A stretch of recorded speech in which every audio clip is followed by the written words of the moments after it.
Everyone, this is Sachin खरे और आज हमें इस वीडियो लेक्चर के माध्यम से केंद्र और राज्यों के मध्य प्रशासनिक संबंधों का अध्ययन करना है।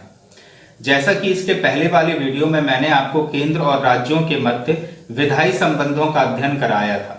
आज हमें इसका दूसरा अध्याय पढ़ना है, अर्थात अनुच्छेद 256 से लेकर 263 का अध्ययन हमें इस लेक्चर में करना है। क्लियर है? जो क्या सुनिश्चित करते हैं? जो सुनिश्चित करते हैं केंद्र और राज्यों के मध्य प्रशासनिक संबंधों के बारे में। क्लियर है? केंद्र और राज्यों के बीच प्रशासनिक संबंधों का वर्णन संविधान के भाग 11 और अनुच्छेद 256 से 263 में किया गया है। अब एक सामान्य सा सिद्धांत है विधान पालिका और कार्यपालिका के मध्य, और वो सिद्धांत क्या है?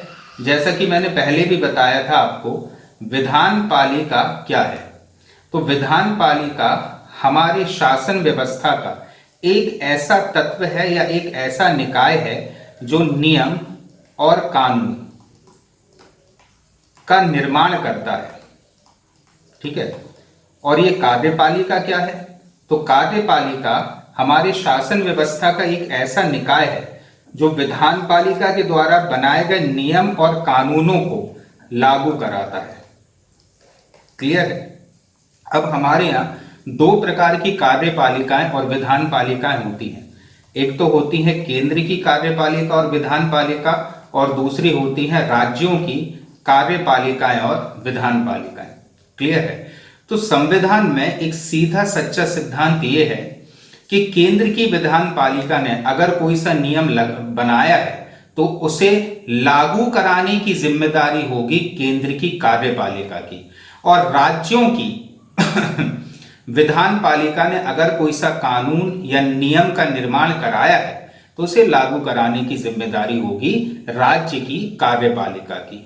इसीलिए क्या कहा जाता है? इसीलिए कहा जाता है कि कार्यपालिका, ये वाला, विधान पालिका का सह विस्तार होगी। ठीक है? मतलब विधान पालिका बनाएगी नियम और कानून और इसे लागू करेगी कौन? कार्यपालिका। ये एक सीधा सा नॉर्मल सा सिद्धांत है। क्या कहता है? संविधान में इस सिद्धांत की मान्यता दी गई है कि कार्यपालिका विधान पालिका का सह विस्तारी होगी। ये क्यों बोला गया है? सह विस्तारी शब्द क्यों दिया गया है? ये इसीलिए दिया गया है क्योंकि विधान पालिका के द्वारा बनाया गया नियम कार्यपालिका के द्वारा लागू कराया जाएगा। अर्थात जिस विषय पर संसद कानून बना सकती है उस विषय पर केंद्रीय कार्यपालिका का नियंत्रण होगा। मतलब संसद, क्योंकि वो केंद्र की विधान पालिका है, उसने अगर कोई सा नियम बनाया है तो उस पर अधिकार किसका होगा? केंद्र की कार्यपालिका का। और जिस पर राज्य की विधानमंडल ने कानून बनाया है, मतलब राज्य के विधानमंडल ने अगर कोई सा कानून बनाया है तो उस पर नियंत्रण होगा राज्य की कार्यपालिका का। क्लियर है? समवर्ती सूची के विषयों से संबंधित कार्यपालिकीय अधिकार साधारणतः राज्यों को दिए गए हैं। जैसे अपन ने पढ़ा था समवर्ती सूची के बारे में विधायी संबंधों में। समवर्ती सूची हमारे अनुसूची 7 की तीसरी सूची है जिसमें उन विषयों का उल्लेख है जिस पर केंद्र और राज्य दोनों कानून बना सकते हैं। क्लियर है? तो समवर्ती सूची पर भले ही केंद्र सरकार नियम क्यों ना बनाए, लेकिन उस सूची की कार्यपालिकीय शक्ति, मतलब उसे लागू कराने की शक्ति किसके पास होगी? राज्यों के पास। भारत में संघ और राज्यों के बीच प्रशासनिक संबंध निर्धारित करने वाले उपबंधों को 2 वर्गों में विभाजित किया जा सकता है। मतलब केंद्र और राज्यों के बीच जो प्रशासनिक संबंध निर्धारित होते हैं, ठीक है, उन्हें 2 वर्गों में हम विभाजित कर सकते हैं। पहला है राज्यों के ऊपर संघीय नियंत्रण वाले उपबंध। मतलब कुछ ऐसे उपबंध हैं जिसमें राज्यों पर नियंत्रण लगाता है कौन? संघ। और राज्यों में परस्पर समन्वय स्थापित करने वाले उपबंध। ठीक है? तो जो प्रशासनिक संबंध है केंद्र और राज्यों के मध्य, उनकी 2 कैटेगरीज है। पहली कैटेगरी क्या कहती है? पहली कैटेगरी इस बात को निर्दिष्ट करती है कि ये कुछ ऐसे संबंध हैं जिसमें राज्य की एक सामान्य कार्यपालिकीय शक्ति पर अंकुश लगाएगा कौन? केंद्र। और दूसरे हैं राज्यों में परस्पर समन्वय स्थापित करने वाले उपबंध, मतलब एक राज्य दूसरे राज्य में किस प्रकार से समन्वय स्थापित करेगा वो एक अलग कैटेगरी बन जाएगी। इसीलिए केंद्र और राज्यों के बीच प्रशासनिक संबंधों को दो वर्गों में विभाजित किया जाता है। एक है राज्यों के ऊपर संघीय नियंत्रण वाले उपबंध का, और दूसरा है राज्यों के परस्पर समन्वय स्थापित करने वाले उपबंधों का। अब हम पढ़ने जा रहे हैं केंद्र और राज्यों के बीच संघीय नियंत्रण वाले उपबंधों को। यद्यपि राज्य सरकारों को सामान्यतः अपने प्रशासनिक कार्यों की पूर्ण स्वतंत्रता प्राप्त रहती है, मतलब जो राज्य सरकारें होती हैं उन्हें वे पूर्ण रूप से स्वतंत्र होती हैं अपने कार्यों को करने के लिए, लेकिन केंद्र सरकार कुछ सीमा तक उन्हें नियंत्रित व निर्देशित कर सकती है। केंद्र सरकार जो है कुछ ऐसे अध्याय हैं हमारे संविधान में जिसके माध्यम से केंद्र सरकार राज्य सरकार को नियंत्रित व निर्देशित कर सकती है। इसके लिए वह कई प्रकार के कार्य करती है। जैसे पहला, राज्यों को निर्देश देना। केंद्र सरकार को राज्यों पर नियंत्रण अथवा उद्देश्यों हेतु निर्देश देने की व्यापक शक्ति दी गई है। कैसे निर्देश दिए जाते हैं तो इसके लिए समझना होगा हमें सबसे पहले अनुच्छेद 256 के लिए। अनुच्छेद 256 के तहत संसद द्वारा बनाए गए कानूनों और राज्य में विद्यमान कानूनों के पालन को सुनिश्चित करने के लिए केंद्र द्वारा राज्यों को निर्देश दिया जा सकता है। क्लियर है? मतलब अनुच्छेद 256 इस बात को सुनिश्चित करता है कि केंद्र सरकार ने या राज्य सरकार ने अगर कोई सा कानून बनाया है तो उन कानून को या उस कानून को किस प्रकार से वह अपने क्षेत्र में लागू करे ये बताएगी कौन? संसद। तो इस बात को प्रमाणित करता है कौन? अनुच्छेद 256। अब अपन बात करते हैं अनुच्छेद 257 की। तो इसके अनुसार प्रत्येक राज्य की कार्यपालिका शक्ति का प्रयोग इस प्रकार से किया जाएगा कि वह केंद्र की कार्यकारी शक्ति के प्रयोग में किसी प्रकार की बाधा उत्पन्न ना करे और केंद्र को इस प्रयोजन हेतु राज्य को आवश्यक निर्देश देने का अधिकार होगा। क्लियर है? क्या कहता है? प्रत्येक राज्य की कार्यपालिका शक्ति का प्रयोग इस प्रकार किया जाएगा कि वह केंद्र की कार्यकारी शक्ति के प्रयोग में किसी प्रकार की बाधा उत्पन्न ना करे और केंद्र को इस प्रयोजन हेतु राज्यों को आवश्यक निर्देश देने का अधिकार है। जैसा कि अभी हमने पढ़ा है कि राज्य जो हैं वे अपनी कार्यकारी शक्ति के लिए पूर्ण रूपेण स्वतंत्र है और केंद्र के पास भी अपनी कार्यपालिकीय शक्तियां हैं, मतलब नियमों को लागू करने की शक्ति है। तो बाय चांस अगर ऐसा होता है कि केंद्र की कार्यपालिकीय शक्ति अवरोधित हो रही है राज्यों की कार्यपालिकीय शक्तियों से, तो केंद्र जो है राज्यों को इस बात का निर्देश दे सकता है कि राज्यों को अपनी कार्यपालिकीय शक्तियां किस प्रकार से प्रयोग में लाना है। क्लियर?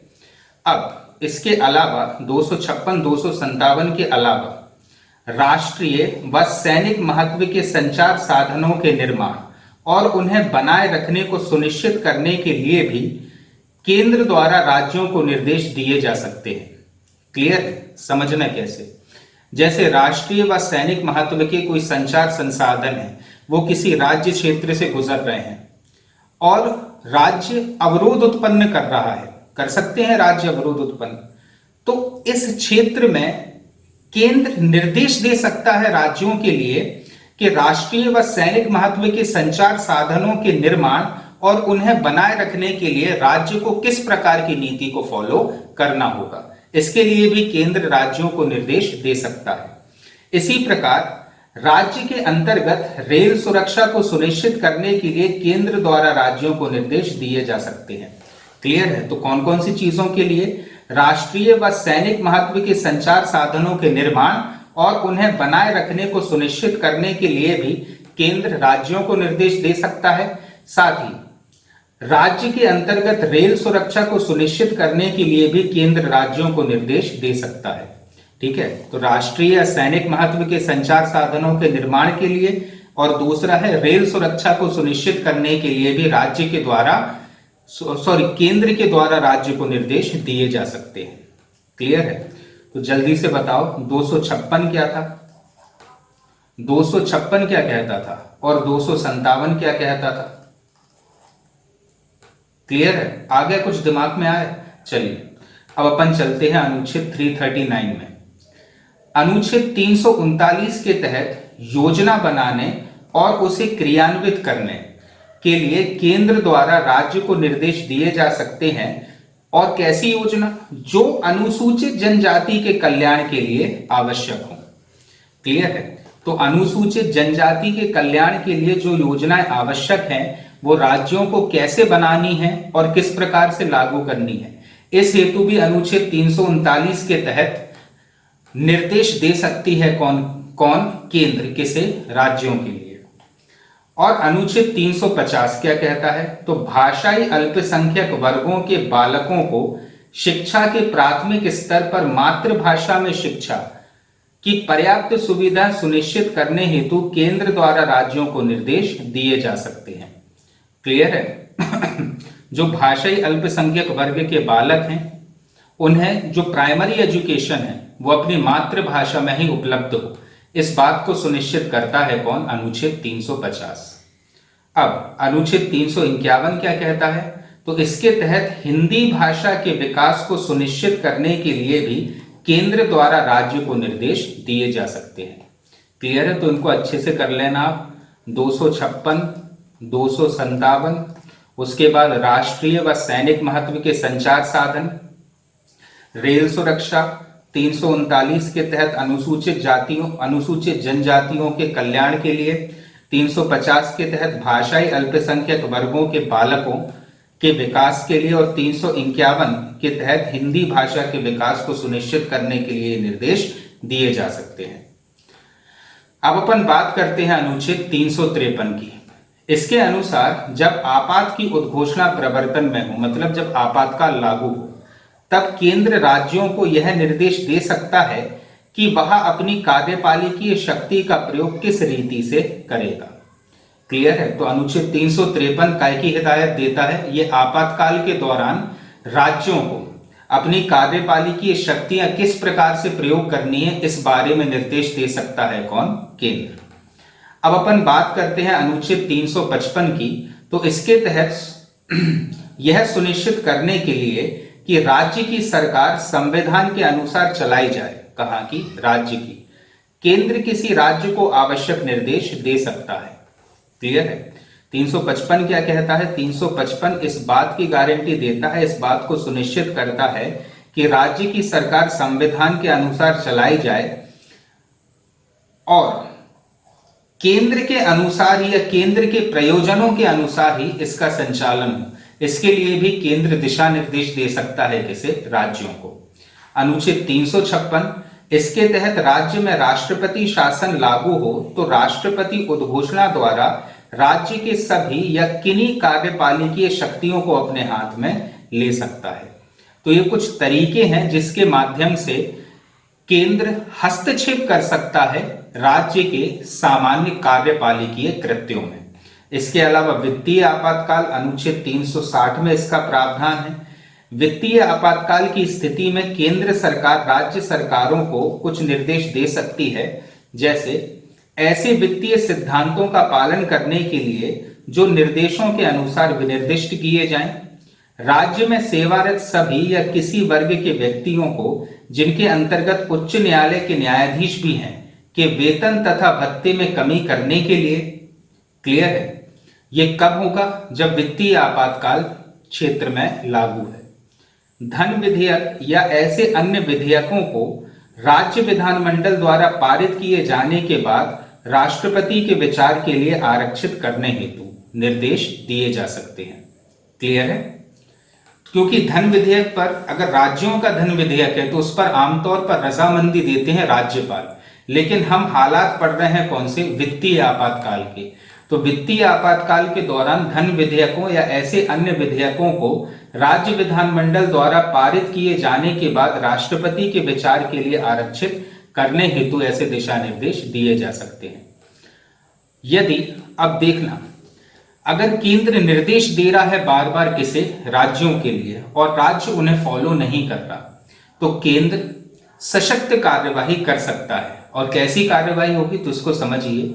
यदि राज्य सरकारें केंद्र द्वारा दिए गए निर्देशों का पालन करने में असमर्थ रहती हैं या पालन करने में उपेक्षा बरतती हैं, तो उन्हें केंद्र सरकार की सलाह पर राष्ट्रपति द्वारा बर्खास्त किया जा सकता है।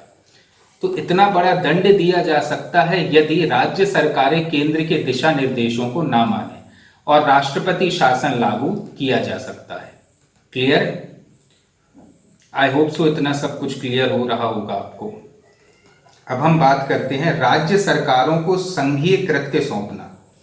मतलब अभी तो अपन ये चीज पढ़ रहे थे कि किस प्रकार से केंद्र सरकार राज्य सरकारों की सामान्य कार्यवाहियों में हस्तक्षेप कर सकती थी। अब हमें पढ़ना है राज्य सरकारें किस प्रकार से संघीय कृत्य सौंप सकती हैं किसे, राज्य सरकारों को, या केंद्र सरकार किस प्रकार से संघीय कृत्य सौंपती है राज्य सरकार को।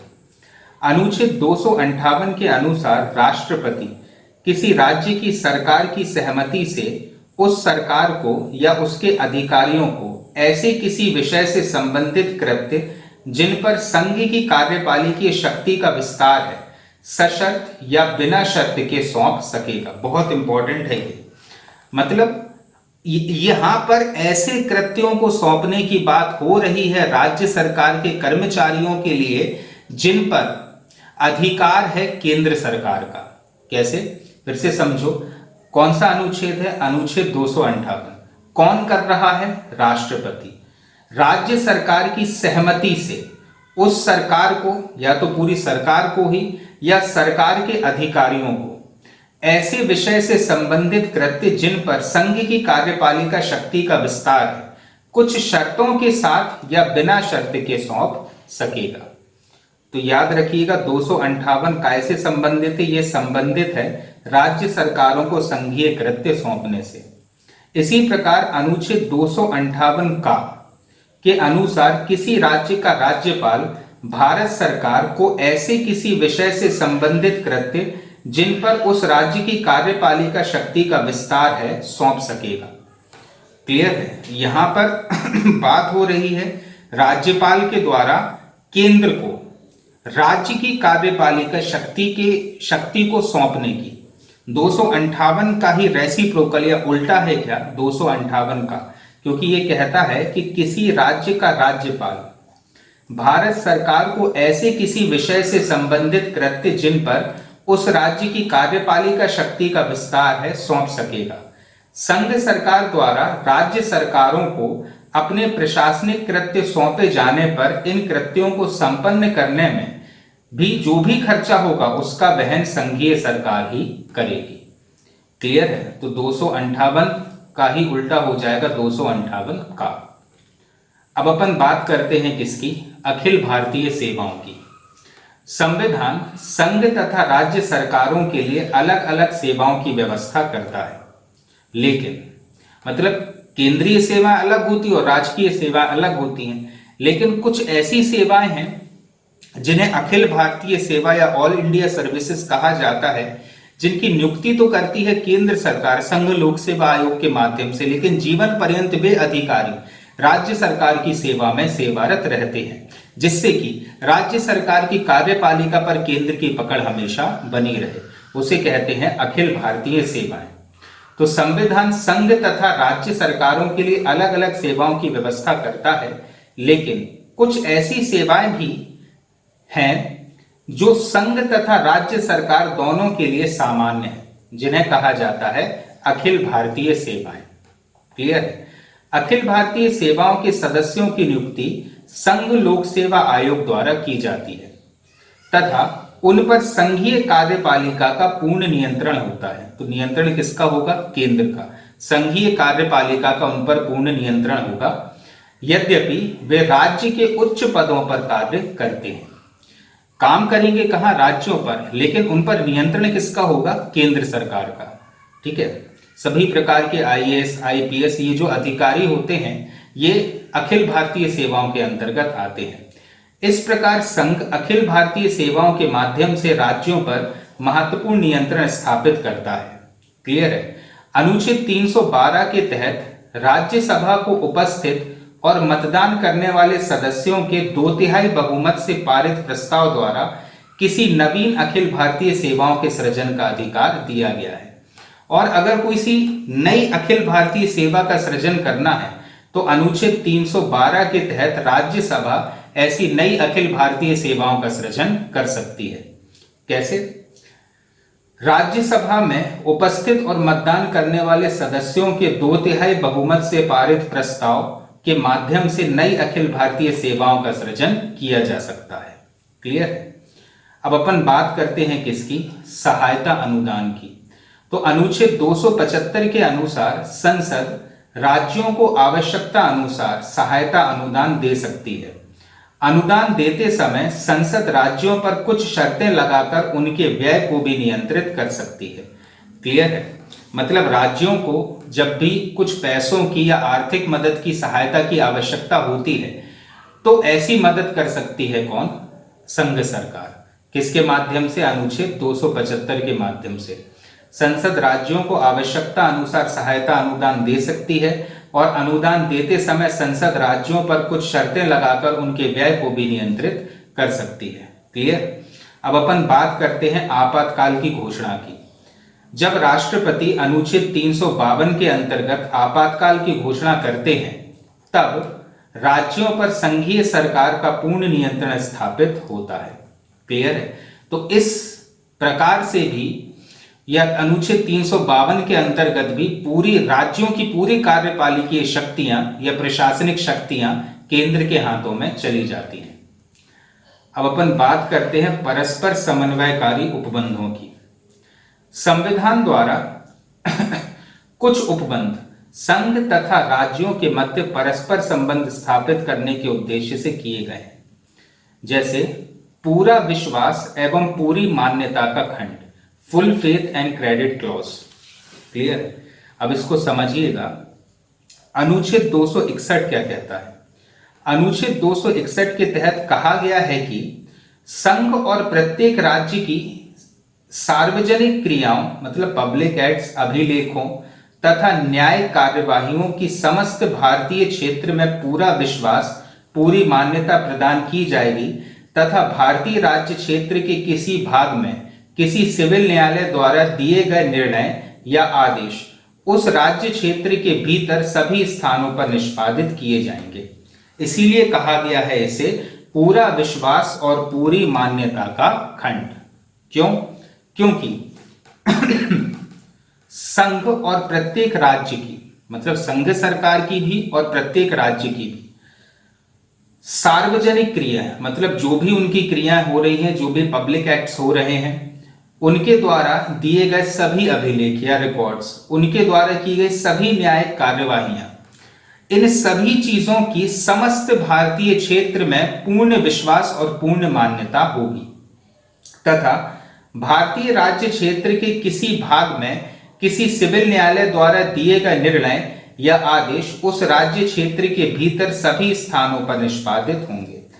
मतलब भारतीय राज्य क्षेत्र के अंदर अगर कोई भी न्यायालय है, उसने अगर कोई भी निर्णय दिया है तो उस निर्णय की मान्यता हर क्षेत्र में या पूरे भारत के राज्य क्षेत्र में एक जैसी ही होगी। अब अपन बात करते हैं जल संबंधी विवादों का न्याय निर्णयन की। अनुच्छेद 262 के तहत संसद विधि द्वारा विभिन्न राज्य के मध्य नदियों, घाटियों या जलाशयों आदि के जल के प्रयोग, वितरण तथा नियंत्रण संबंधी विवादों के न्याय निर्णयन के लिए प्रावधान कर सकती है। क्लियर? किसके चीजों के? विभिन्न राज्यों के मध्य नदियों, घाटियों या जलाशयों आदि के जल के प्रयोग, वितरण तथा नियंत्रण संबंधी विवादों के न्याय निर्णयन के लिए प्रावधान कर सकती है। जैसे आप समझिएगा, एक नदी है, उसका उद्गम एक राज्य में हुआ है और वो क्रॉस करती हुई 2-3 राज्यों को क्रॉस करती हुई जाती है समुद्र में या किसी भी प्रकार से विलीन हो जाती है। अब उस नदी के पानी का जो बंटवारा है वो किस प्रकार से होगा, उसके लिए प्रावधानित है अनुच्छेद 262। क्लियर है? क्या कहता है? संसद विधि द्वारा विभिन्न राज्यों के मध्य नदियों, घाटियों या जलाशयों आदि के जल के प्रयोग, वितरण तथा नियंत्रण संबंधी विवादों के न्याय निर्णय के लिए प्रावधान कर सकती है। क्लियर है? संसद ऐसे किसी विवाद के संबंध में उच्चतम न्यायालय या किसी अन्य न्यायालय की अधिकारिता को प्रतिषिद्ध कर सकती है। ये चीज समझ में आई आपको? मतलब संसद चाहे तो दरकिनार कर सकती है सुप्रीम कोर्ट और किसी अन्य हाई कोर्ट या किसी अन्य न्यायालय के ऑर्डर्स को भी, और इसमें सर्वाधिक शक्तिशाली बनाया गया है किसे? संसद के लिए। अनुच्छेद 262 के तहत प्रदत्त शक्ति के प्रयोग में संसद द्वारा नदी बोर्ड अधिनियम 1956 तथा अंतर्राज्यीय जल विवाद अधिनियम 1956 पारित किया गया। 2 अधिनियम बनाए हैं संसद ने। जल विवाद अधिनियम 1956 के तहत केंद्र सरकार ऐसे विवादों के समाधान के लिए न्यायाधिकरण की स्थापना भी कर सकती है। मतलब विभिन्न प्रकार के न्यायाधिकरण बनते हैं। तो इस एक्ट में ये जो नदी जल अधिनियम या जल विवाद अधिनियम 1956 है, उसमें ये प्रावधान है कि ऐसे किसी मसले को सुलझाने के लिए संसद जो है न्यायाधिकरण या ट्रिब्यूनल की स्थापना भी कर सकती है। अब अपन बात करते हैं अंतर्राज्यीय परिषदों की। अंतर्राज्यीय परिषदें क्या होती हैं? तो संविधान के अनुच्छेद 263 के तहत अंतर्राज्यीय परिषदों के गठन के बारे में प्रावधान किया गया है। अंतर्राज्यीय परिषद के गठन का अधिकार राष्ट्रपति को है। अंतर सरकारी परिषद की संज्ञा भी इन्हें दी जाती है। या तो इन्हें कहा जाता है अंतर्राज्यीय परिषद या फिर इन्हें कहा जाता है अंतर सरकारी परिषद। यदि राष्ट्रपति को यह प्रतीत होता है कि ऐसे परिषद के गठन से सार्वजनिक हित की सिद्धि होगी तो राष्ट्रपति इनका गठन कर सकते हैं। लेकिन कब? जब राष्ट्रपति को इस बात का अंदाजा हो कि ऐसी परिषद के गठन से सार्वजनिक हित प्राप्त किए जा सकते हैं। संवैधानिक प्रावधानों तथा विभिन्न आयोगों जैसे राजमन्नार आयोग, हम आगे पढ़ेंगे इनके बारे में, प्रशासनिक सुधार आयोग और सरकारी आयोग की सिफारिशों के बावजूद 1990 तक अंतर्राज्यीय परिषदों के गठन को टाला गया। फिर क्या हुआ? सर्वप्रथम अंतर्राज्यीय परिषद का गठन 18 मई 1990 को किया गया। प्रधानमंत्री इस परिषद के अध्यक्ष होते हैं। कौन होता है इसका अध्यक्ष? प्रधानमंत्री। परिषद में प्रधानमंत्री तथा उसके द्वारा मनोनीत 6 कैबिनेट मंत्रियों के अतिरिक्त राज्यों और संघ राज्य क्षेत्रों के मुख्यमंत्री व प्रशासक इसके पदेन सदस्य होते हैं। फिर से समझिएगा, अध्यक्ष कौन होता है? प्रधानमंत्री। और गठन किसने किया है? गठन किया है इसका राष्ट्रपति ने। क्लियर है? लेकिन परिषद में प्रधानमंत्री तथा उसके द्वारा मनोनीत 6 कैबिनेट मंत्रियों के अतिरिक्त राज्यों और संघ राज्य क्षेत्रों के मुख्यमंत्री व प्रशासक इसके पदेन सदस्य होते हैं। अंतर्राज्यीय परिषद का मुख्य कार्य राज्यों के बीच उत्पन्न विवादों की जांच करना और उन पर सलाह देना है। तो विभिन्न राज्यों के बीच अगर किसी प्रकार के कोई दिक्कत या परेशानी या विवाद उत्पन्न हो जाते हैं तो ऐसे विवादों पर विचार करती है कौन? ये है अंतर्राज्यीय परिषद। परिषद पर विभिन्न राज्यों के मध्य या केंद्र और एक या अधिक राज्यों के मध्य सामान्य हित से संबंधित विषयों पर अन्वेषण करने और उन पर सलाह देने का दायित्व भी होता है। क्लियर है? मतलब सारे लोग साथ में बैठेंगे और राज्यों या 2 या अधिक राज्यों के मध्य या केंद्र एवं राज्यों के मध्य जो भी प्रॉब्लम्स हैं, जो भी विवाद है, उन पर डिस्कशन किया जाएगा। अंतर्राज्यीय परिषद से संबंधित नीतियों और कार्यवाहियों के अधिक अच्छे समन्वय के लिए परिषद सिफारिश कर सकती है। क्लियर है? सॉरी। अंतर्राज्यीय परिषद का कार्य कानूनी तथा गैर कानूनी दोनों प्रकार के मामलों से संबंधित हो सकता है। मतलब कानूनी मामलों से भी संबंधित हो सकता है और गैर कानूनी मामलों से भी। किंतु इसकी प्रकृति, याद रखने लायक बात क्या है, इसकी प्रकृति सिर्फ सलाहकारी होती है। ये सिर्फ एक प्रकार से निर्देश जारी करेगी। उस निर्देश को फॉलो करना अथवा ना करना ये डिपेंड करेगा राज्यों पर। अंतर्राज्यीय परिषद की प्रथम बैठक 10 अक्टूबर 1990 को तत्कालीन प्रधानमंत्री श्री वीपी सिंह की अध्यक्षता में हुई थी। कब हुई थी ये? वीपी सिंह की अध्यक्षता में। कब? 10 अक्टूबर 1990 को। प्रधानमंत्री की अनुपस्थिति में अंतर्राज्यीय परिषद की अध्यक्षता उसके द्वारा नियुक्त कैबिनेट स्तर का मंत्री करता है।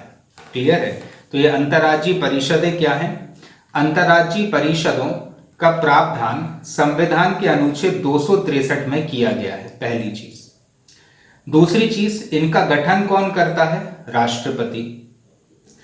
इन्हें अंतर सरकारी परिषद भी कहा जाता है। कब करता है राष्ट्रपति? तो जब उसे एहसास हो कि सार्वजनिक हित के लिए ऐसा करना आवश्यक है। और कैसे इसकी संतुष्टि या संस्तुति हुई? सबसे पहले तो इसका प्रावधान है अनुच्छेद 263 में।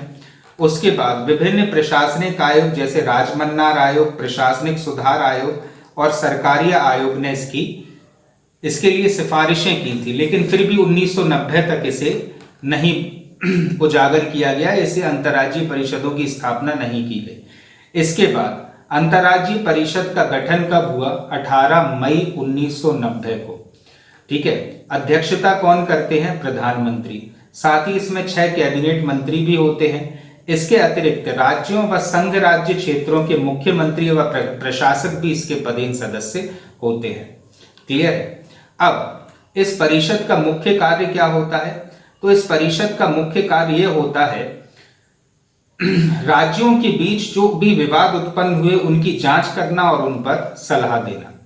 क्लियर है? और केंद्र और राज्यों के बीच एक अच्छे समन्वय के लिए भी यह परिषद कार्य करती है। क्लियर है? अब अंतर्राज्यीय परिषदों की प्रकृति सिर्फ सलाहकारी होती है, बाध्यकारी नहीं होती। मतलब अगर अंतर्राज्यीय परिषद ने कोई सा निर्णय दिया है तो वो बाध्यकारी नहीं होगा। क्लियर है? और अंतर्राज्यीय परिषद की प्रथम बैठक 10 अक्टूबर 1990 को तत्कालीन प्रधानमंत्री श्री वीपी सिंह की अध्यक्षता में हुई थी। प्रधानमंत्री की अनुपस्थिति में अंतर्राज्यीय परिषद की अध्यक्षता उसके द्वारा नियुक्त कैबिनेट स्तर का मंत्री भी करता है। तो आई होप सो अब ये चीज क्लियर हो गई होगी आपको। अब हम पढ़ते हैं आयोग एवं समितियों के बारे में। भारत में जब तक एक ही दल की सरकार थी, केंद्र राज्य संबंध सौहार्दपूर्ण थे।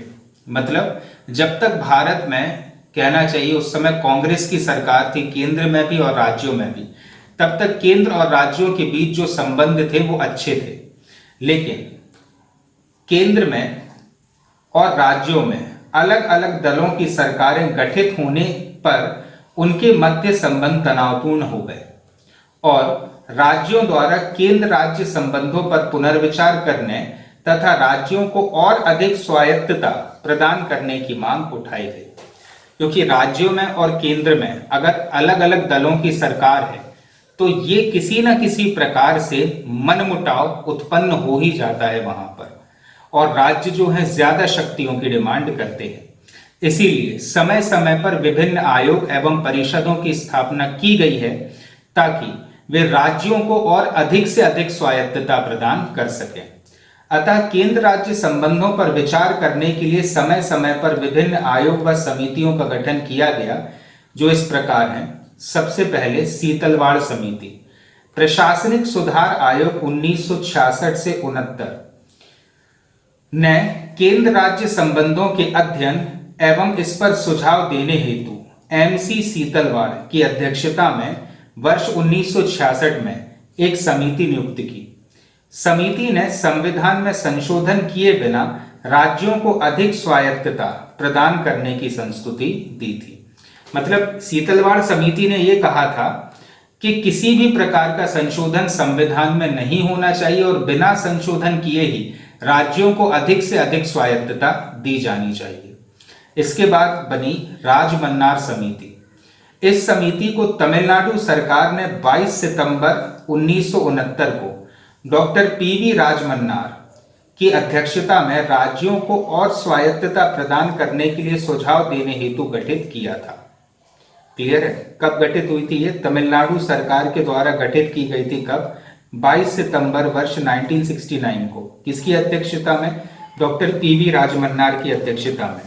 और इसके जो अन्य सदस्य थे वे थे डॉक्टर लक्ष्मण स्वामी मुदलियार और पीसी चंद्रा रेड्डी। अब इस समिति ने सुझाव क्या दिया? तो इस समिति के सुझाव के अनुसार अवशिष्ट विषय या तो समाप्त कर देना चाहिए अथवा राज्यों को दे देना चाहिए। जो अवशिष्ट विषय हैं, जैसे अवशिष्ट विषय के बारे में मैंने इसके पहले वाले लेक्चर में समझाया था, ये ऐसे विषय होते हैं जिनका उल्लेख ना तो संघ सूची में है, ना ही राज्य सूची में है और ना ही समवर्ती सूची में है। ये एक्स्ट्रा होते हैं। और इन अवशिष्ट विषयों इन अवशिष्ट विषयों पर नियम बनाने की शक्ति भारतीय संविधान के अनुसार दी गई है केंद्र को। राजमन्नार समिति ने यह कहा था कि जो अवशिष्ट विषय हैं इन्हें समाप्त कर देना चाहिए अथवा राज्यों को इन्हें दे देना चाहिए ताकि राज्य इस पर कानून बना सके। एक, अंतर्राज्यीय परिषद का गठन किया जाना चाहिए। किसका? अंतर्राज्यीय परिषदों का। ठीक है। इसके बाद फिर 1990 से अंतर्राज्यीय परिषदें बनी थी। संस्तुति दी थी किसने? राजमन्नार ने।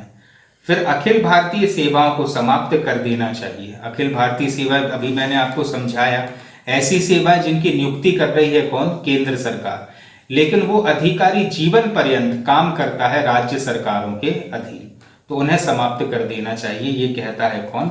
राजमन्नार आयोग या राजमन्नार समिति। अब अपन बात करते हैं सरकारी आयोग की। तो केंद्र तथा राज्यों के संबंधों पर विचार करने के लिए 24 मार्च वर्ष 1983 को न्यायमूर्ति रणजीत सिंह सरकारिया की अध्यक्षता में 3 सदस्यीय समिति का गठन किया गया था। कब हुआ था गठन? 24 मार्च वर्ष 1983 को। इसके या इस समिति में जो अन्य सदस्य थे वे थे शिवरमन और SR सेन।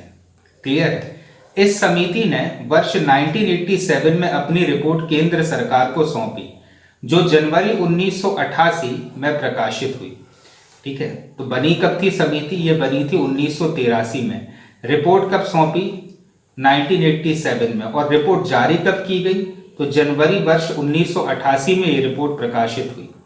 1600 पृष्ठों की ये रिपोर्ट थी और इसकी प्रमुख सिफारिशें क्या थी? तो इसकी प्रमुख सिफारिशें थी केंद्र राज्य से संबंधित संवैधानिक प्रावधानों कोई संशोधन ना तो उचित है और ना ही आवश्यक। मतलब इस सरकारिया आयोग ने सीधा सीधा कह दिया है कि केंद्र राज्य से संबंधित जो संवैधानिक प्रावधान है उसमें किसी भी प्रकार का संशोधन नहीं होना चाहिए। देश की एकता तथा अखंडता के लिए मजबूत केंद्र अनिवार्य है। क्लियर है? अब केंद्र राज्य संबंधों में सुधार लाने के लिए अनुच्छेद 263 के प्रावधानों के अनुसार अंतर्राज्यीय परिषद का गठन किया जाना चाहिए जिसमें राज्यों के मुख्यमंत्री भी शामिल हों। क्लियर है? अनुच्छेद 263 अभी अपन बहुत डिटेल में समझते हुए आए हैं, जिसमें प्रावधान किया गया है अंतर्राज्यीय परिषदों के बारे में। तो अनुच्छेद 263 कह रहा है अंतर्राज्यीय परिषदों के बारे में, जिसमें राज्यों के मुख्यमंत्री भी शामिल हों। इससे केंद्र राज्य संबंधों में अच्छा खासा सुधार होगा। तो राजमन्नार आयोग ने भी इसकी सिफारिश की थी अंतर्राज्यीय परिषद की। सरकारी आयोग ने भी अंतर्राज्यीय परिषद की सिफारिश कर दी है। तीसरा पॉइंट है राज्यों में राष्ट्रपति शासन को अंतिम विकल्प के रूप में लागू किया जाना चाहिए। ठीक है? अंतिम विकल्प मतलब जब सारी चीजें हाथ से निकल जाए उसके बाद राष्ट्रपति शासन का प्रावधान होना चाहिए। राज्यपाल को 5 वर्ष के लिए नियुक्त किया जाना चाहिए और बीच में इनका स्थानांतरण नहीं करना चाहिए। जैसे अभी राज्यपाल का एक सामान्य कार्यकाल है 5 वर्ष का, लेकिन वो 5 वर्ष है नहीं। जब केंद्र में प्रधानमंत्री, जैसे तो राष्ट्रपति चाहे तो राज्यपाल को हटा सकते हैं, लेकिन अपन ने पढ़ा था कि राष्ट्रपति भी प्रधानमंत्री के दिशा निर्देशों पर ही काम करते हैं। तो यहां पर आयोग का यह कहना है कि राज्यपाल को 5 वर्ष के लिए नियुक्त किया जाना चाहिए और बीच में इनका स्थानांतरण नहीं होना चाहिए। अनुच्छेद 155 में संशोधन कर राज्यपाल की नियुक्ति से पूर्व संबंधित राज्य के राज्यपाल से परामर्श किया जाना अनिवार्य होना चाहिए। मतलब अगर आप नए राज्यपाल की नियुक्ति कर रहे हो तो पुराने वाले राज्यपाल से इस बात का परामर्श लेना अनिवार्य है। केंद्र तथा राज्यों के बीच निगम कर, आयकर और उत्पाद शुल्क के उचित बंटवारे के लिए संविधान में संशोधन किया जाना चाहिए। क्लियर है? योजना आयोग को स्वायत्त शासी संस्था बनाया जाना चाहिए। जैसे योजना आयोग, अब तो नीति आयोग हो गया, लेकिन उस समय तो योजना आयोग ही था, तो इसे स्वायत्त शासी संस्था बनाया जाना चाहिए। मतलब जो सरकार का दबाव होता है योजना आयोग पर, वो समाप्त करना चाहिए। राष्ट्रीय विकास परिषद के नाम को परिवर्तित करके इसका नाम राष्ट्रीय एवं आर्थिक विकास परिषद करना चाहिए तथा इसे और अधिक प्रभावी बनाया जाना चाहिए, जिससे यह केंद्र तथा राज्य सरकारों के बीच राजनीतिक स्तर की सर्वोच्च संस्था बन सके। कौन? राष्ट्रीय विकास परिषद। समवर्ती सूची, अब तो क्लियर होगा। समवर्ती सूची पर विधि बनाने के पूर्व केंद्र को राज्यों से परामर्श करना चाहिए। मतलब ऐसा नहीं कि समवर्ती सूची पर केंद्र ने उठाया और कानून बना दिया। समवर्ती सूची पर नियम बनाने का अधिकार चूंकि राज्यों के पास भी है, इसलिए समवर्ती सूची के विषय पर अगर केंद्र कोई सा कानून बना रहा है तो उसे राज्यों से परामर्श करना चाहिए। देश की एकता और अखंडता के लिए त्रिभाषा सूत्र को सभी राज्यों में लागू करने के लिए प्रभावी कदम उठाए जाने चाहिए। क्लियर? इंजीनियरिंग, चिकित्सा, शिक्षा के लिए अखिल भारतीय सेवाओं का गठन किया जाना चाहिए। और ये अखिल भारतीय सेवाएं कब गठित होती हैं? ये अनुच्छेद 312 के तहत राज्यसभा के द्वारा गठित की जाती हैं। उच्च न्यायालय के न्यायाधीशों के स्थानांतरण में उनकी इच्छा को ध्यान में रखा जाना चाहिए। राज्यों को ऋण देने की पद्धति पर पुनर्विचार किया जाना चाहिए तथा राजस्व में राज्यों के भाग को बढ़ाया जाना चाहिए। क्लियर है? मतलब राज्यों को अगर कभी भी आवश्यकता महसूस हो तो उन्हें जब भी वे चाहें उन्हें ऋण मिलना चाहिए। इसके लिए भी प्रावधान किए थे इस आयोग ने। राज्यों में केंद्रीय सुरक्षा बलों को तैनात करने में केंद्र सरकार का पूरा अधिकार होना चाहिए, अर्थात यह उपबंध हो कि केंद्र राज्य सरकार की इच्छा के विरुद्ध भी केंद्रीय सुरक्षा बलों को तैनात कर सकता है। यहां पर केंद्र को ज्यादा शक्ति देने की बात की गई है कि जब भी केंद्र चाहे तो राज्य में केंद्रीय सुरक्षा बलों को तैनात कर सकता है। तो ये 12 सिफारिश मुख्य रूप से इस आयोग ने की थी। इसके बाद बना MM पुंछी आयोग। तो सरकारी आयोग की रिपोर्ट के बाद भारत की राजनीति और अर्थव्यवस्था में हुए व्यापक परिवर्तन को देखते हुए केंद्र राज्य संबंधों पर पुनर्विचार हेतु केंद्र सरकार द्वारा 27 अप्रैल 2007 को भारत में पूर्व मुख्य न्यायाधीश न्यायमूर्ति मदन मोहन पुंछी की अध्यक्षता में 4 सदस्य, जिसके सदस्य थे विनोद कुमार दुक्कल, धीरेन्द्र सिंह व NR माधव मेनन की संगठित रूप से मतलब 4 सदस्यीय एक आयोग का गठन किया गया और 31 मार्च वर्ष 2010 को आयोग ने अपने प्रतिवेदन प्रस्तुत किया था। क्लियर है? तो आप याद रखिए कि MM पुंछी आयोग क्यों बना। ये इसलिए बना ताकि सरकारी आयोग की रिपोर्ट को संतुष्टि या सहमति मिल सके। क्लियर है? तो ये थे कुछ प्रावधान जो केंद्र और राज्यों के बीच प्रशासनिक संबंधों को सुनिश्चित करते हैं। क्लियर है? तो चलिए अब हम पढ़ेंगे केंद्र राज्य संबंधों के बीच केंद्र और राज्यों के बीच वित्तीय संबंधों के बारे में नेक्स्ट लेक्चर में। ठीक है? Thanks for watching this video.